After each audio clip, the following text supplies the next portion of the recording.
Cabernet tends to be the sort of Errol Flynn of the grape varieties. The most expensive beer in history. People will turn around to me and say, oh, I'm just making gin while I wait for my whiskey to get ready. Because wine is an adventure. Conventional winemakers who just condemn all natural wine as faulty. The prestigious title of Sake Samurai. Looking at whiskey in more of an artful culinary way. They kind of look at it as a novelty more than anything. The guy from the rock bands is making wine. This is the Drinks Adventures podcast. I'm James Atkinson, and this is the show where I speak to some of the world's most exciting producers of beer, wine and spirits and uncover trends and issues in the drinks industry today. The name Orlando Wines is likely very familiar to those of you in Australia who are seasoned wine drinkers. Founded by the Gramp family in 1847, Orlando was considered one of Australia's top producers of quality wine, winning more than 1,000 awards and accolades since records began in the 1980s. The brand returned to shelves in October 2020 with icons such as Steingarten Riesling, Jacaranda Ridge Cabernet and Lawson's Shiraz, joined by some new wines that are fresh and on trend, such as a Barossa Grenache and some contemporary-style chardonnays. In this special episode, Orlando chief winemaker Ben Thoman shares with you the story behind the relaunch and everything you need to know about these exciting new wines, which excel across the board in showcasing some of South Australia's leading wine regions. You'll also hear some brilliant archive audio we managed to access that helps tell the story of Orlando, including excerpts from an interview with the late Colin Gramp, a hugely important figure in the Australian wine industry. I hope you enjoy this episode that we've been able to produce with the support of Orlando Wines.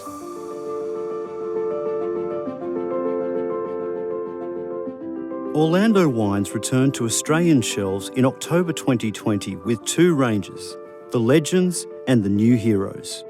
The chief winemaker for the brand is Ben Thoman. It's super exciting, but it's also really humbling because I know there are a lot of people who love the brand, particularly that live in the Barossa. We really want to do it justice. There's a lot of heritage to the brand. It was a pioneering one of the pioneering wine businesses within Australia in that sort of transition from fortified wine back to top class table wines back in the 50s and 60s, as you mentioned. And I guess there's a little bit of pressure. I feel that a bit, but you want to do it justice, and it is a great brand. There's a lot of great big old wine brands in the Australian industry, and it's good to see that them remain.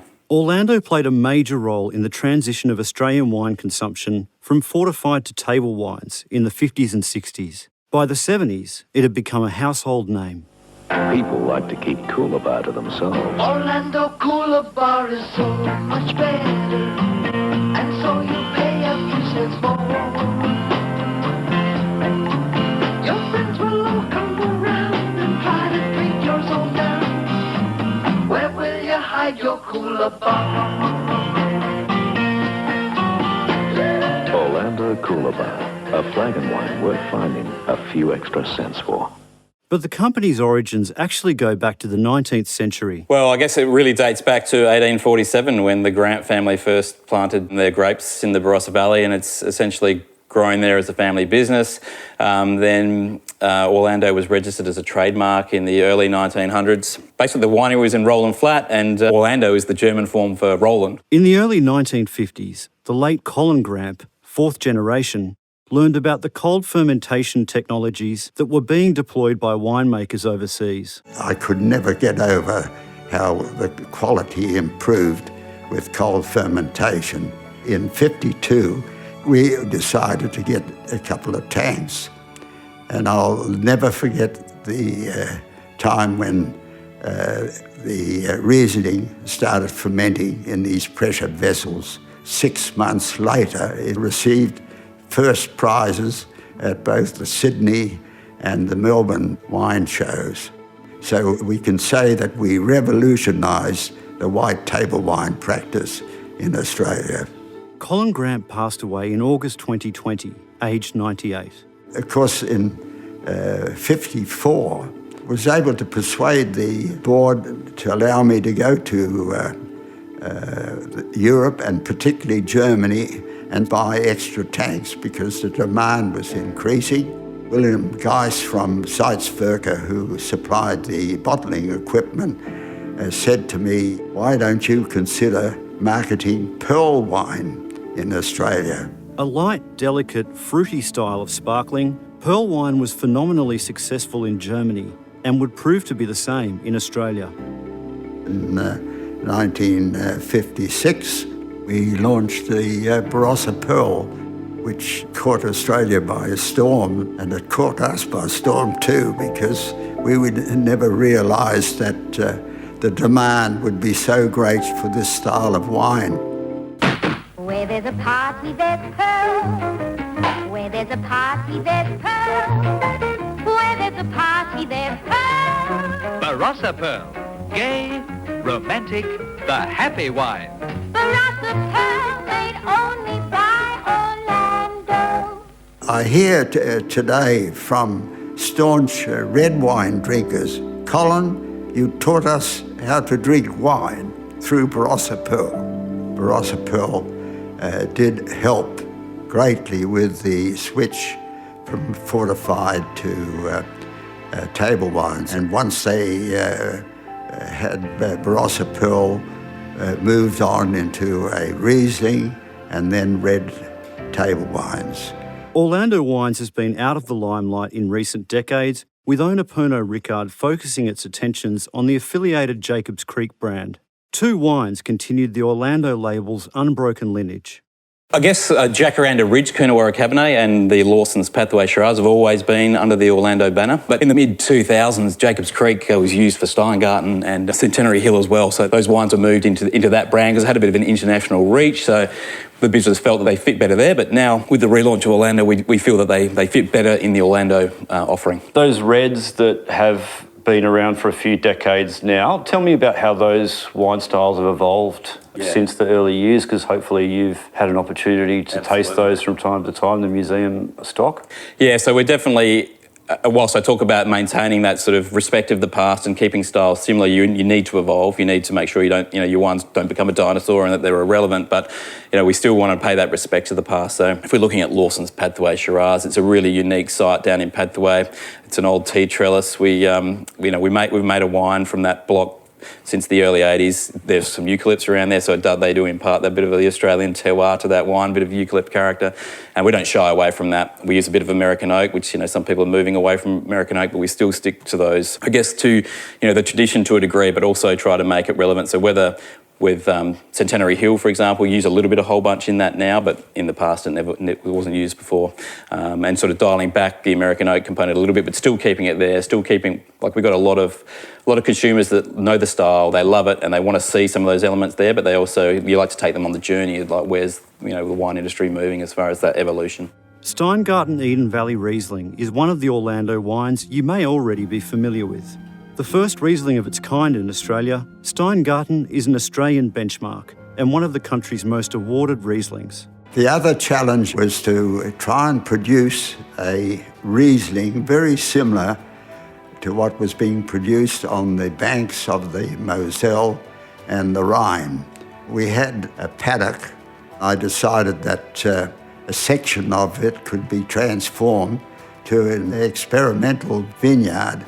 Of course, we had to rip up the rocky ground, send people in with stone hammers to break up the big rocks. Much to our amazement, the following year, the young vines seem to be thriving.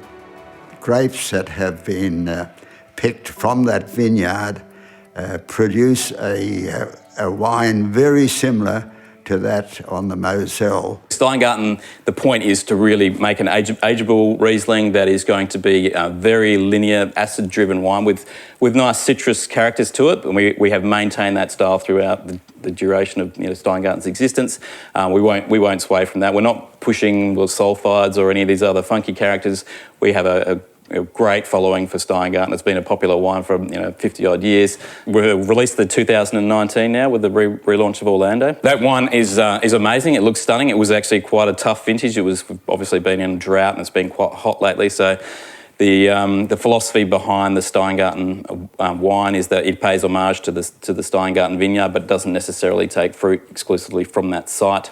It's a great wine. It's in fairly small quantities because it was a tough vintage, but we luckily had access to some really good fruit from the Eden Valley in 2019 to make that wine. There's two Chardonnays in the range, both what I would say are very contemporary sorts of styles, but very different as well. Yep. And the Lindale is the one that I believe that is a label that has existed as part of Orlando. Actually, that's the one exception to the Legends range, where Lindale was first released as the 2016 vintage under Jacob's Creek, and the idea there was to create a top quality Australian style Chardonnay to go into Jacob's Creek. And as we did the relaunch and structured the relaunch for Orlando, we realised that style of Chardonnay really is establishing itself as a classic Australian style of Chardonnay, that it would fit better in the Legends range. And so we've moved that from Jacob's Creek into Orlando, and it's now part of what we're referring to as the Legends. And so tell me about the style contrast between that and the Hillary. So Lindale, I guess, it's a bit more of everything. They've both got elements of barrel fermentation and fermenting with solids to try and drive some interest in some slight sulphide characters and make them a little bit funky. But I guess everything with Lindale's dialed up a little bit. The fruit quality is absolutely top notch. It's basically all hand harvested, whole bunch pressed. It receives the best French oak, all in large format puncheons. So we're looking at about 60% new French oak with those from some top notch coopers.